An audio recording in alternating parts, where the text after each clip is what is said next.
Hey everyone, and welcome back to my channel, Girl Gone Crypto. Today I've got Max Krupyshev, the CEO of CoinsPaid. So Max, thank you so much for joining me today. Thank you very much for having me. Hi there. So just to kick off, I know we've got a lot of exciting things to dive into with, what you guys are currently building, what you have been building over the last few years. But just to kick off, give us a high-level overview of what CoinsPaid is. It's always hard to answer with each one. So we are a Right. platform, right? So we already have a bunch of stuff really happening. In a few words, we are a payments company. So we allow online businesses to accept crypto as a payment method. We have a bunch of smaller solutions for retail clients as well, but most of the services are kind of B2B. That is why just a random folk never probably heard about us. We're mostly focused on businesses.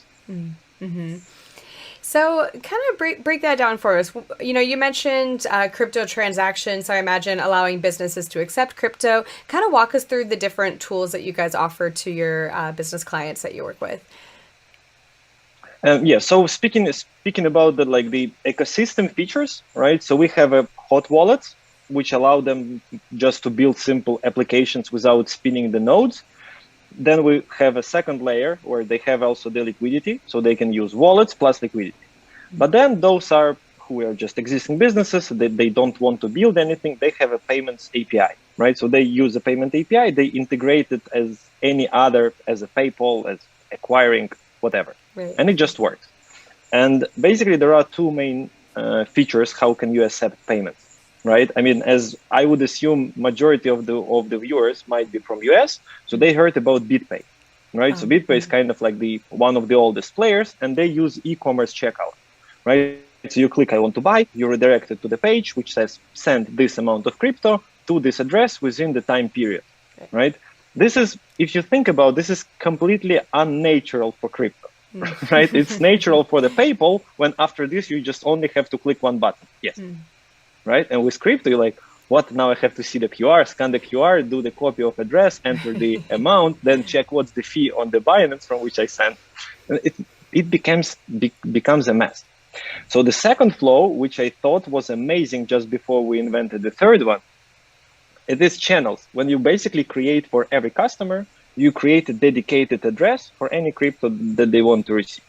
So for example, if you have a platform, I don't know, it's mostly for platforms, not for e-commerce. But Right. honestly, majority of the merchants in crypto are not shops. They are some platforms, I don't know, freelancers, esports betting, esports tools, right? When they trade the World of the Warcraft swords and so on, they have internal balances. So you create them a tool to fund the balance. So for example, if they say, I want to fund with Bitcoin, they give you one address and say, you can send money to this address any time of the day and night, and it will fund your account in USD, right? So it will convert automatically, and you don't really have to go to that website anymore, right? You can just save it as address and send. But the third one, are you curious? Yes. Because with the second one, now they have a problem with like, okay, there are a bunch of cryptocurrencies, bunch of blockchains. And what is new that all of the tokens, all of the cryptocurrency tokens are Right. now existent on all the blockchains. You can send Ethereum, not only on Ethereum blockchain, you can send Bitcoin, Right. not only on the Bitcoin blockchain. And now my merchants who have no idea how crypto works, they're like, wait, so how do we decide? So the third method is then when we redirect them to the page where they can select which coin, which blockchain, and just have a dedicated address again, but when they already selected everything. Because for the merchant to integrate hundreds of possibilities, different blockchains, different currencies, it's a nightmare again. So anyways, it's a lot of fun. We always kind of like try to keep up with the market, with all these new needs and so on. We are one of the leaders, so we kind of have to.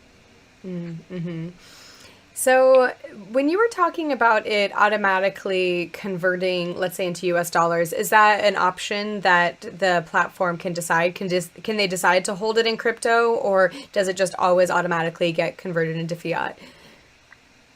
No, they basically our API is like a Lego, right? So they can build any logics that they want. Okay. So they can even convert from one crypto to another crypto automatically. They can not convert. They can convert into fiat. right? So, I mean, again, right, we give them the flexibility. They can do whatever they want, blockchains, different assets, different flows, different conversion schemes. So we kind of like create a Lego, we document the Lego, we have a team of integration specialists. So the business comes and say, guys, we need this solved. And we tell them, you can solve it like this. And they're like, okay. So I know you had mentioned earlier that there's obviously a ton of different coins out there, especially now, with this DeFi boom, it's rapidly increasing. What are some of the main coins that you see people wanting to accept, and how are you guys also maybe offering options or services for some of these DeFi coins as well? Yeah, it's a very good question, but also it's very hard to answer in our reality.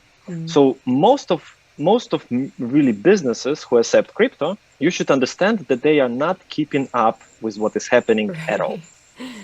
Right? So they kind of like, they still not into DeFi. They never heard about it. They probably heard it from their kids, right? But they have no idea what it is. And when you say them DeFi assets, DeFi instruments, they kind of like, what? So this is we have a product about this, how to bring them there. Probably we will have the time to speak about that. But basically what they want to accept is what their users want to pay them into, right? And you understand who are those people, right? So there are a few groups I'm just now inventing, right? There are some people who pay with crypto for a long time, right? They just used to. They use Bitcoin, which might sound weird in 2021, but they just still use Bitcoin. Those who kind of like more into stuff, they were using Ethereum. Now it is expensive, but they know what is USDT already, right? And they know that USDT exists on many blockchains, so they now mostly use Tron, right? So they send USDT on Tron, quick, right, and easy. Exotics not so much. So basically, it's probably Bitcoin, Litecoin, BCH, USDT, something around that. Ethereum sometimes. Right now we're integrating also Binance Smart Chain. Honestly, we have Binance BNB on the BEP2, right? Nobody using it, honestly. With the Binance Smart Chain, we will see. But kind of, I feel that people don't want to use the blockchain fuel coins, right? Like a native one, like for example, BNB for the Binance Smart Chain. They are not so keen to send it, right? Especially with DeFi, they know that they can do so much fun with this, right? Leasings, stakings, and so on. They kind of don't want to use it for the payment. So it's changing really quickly, right? If we were having this conversation half a year ago, my answers would be completely different. Right. No, it's so true. And that's where, I would imagine you guys really do offer a tool and service to the businesses you work with. Because like you said, they're not keeping up on that stuff, especially with how rapidly things are changing. And so on that same note, I noticed you guys have something called a white label service. Can you kind of maybe walk us through? So let's say that I'm a business or I have a platform and I'm looking to partner with some sort of crypto payment solution. Can you kind of walk us through what some of those different options are?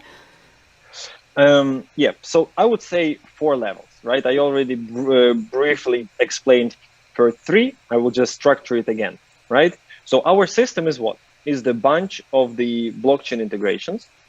It's accounting system, which kind of calculates the prices, checks the score of transactions, grabs the Forex prices to recalculate some exotics into some exotics, right, which doesn't exist on the market just straight away. So this is like a bunch of providers. So basically different levels are, somebody would say, like, I just want API to use cryptocurrencies, right? We just give them the whole solution. They don't need to spin the nodes. They have a support team, right? So they use blockchains with support team, right?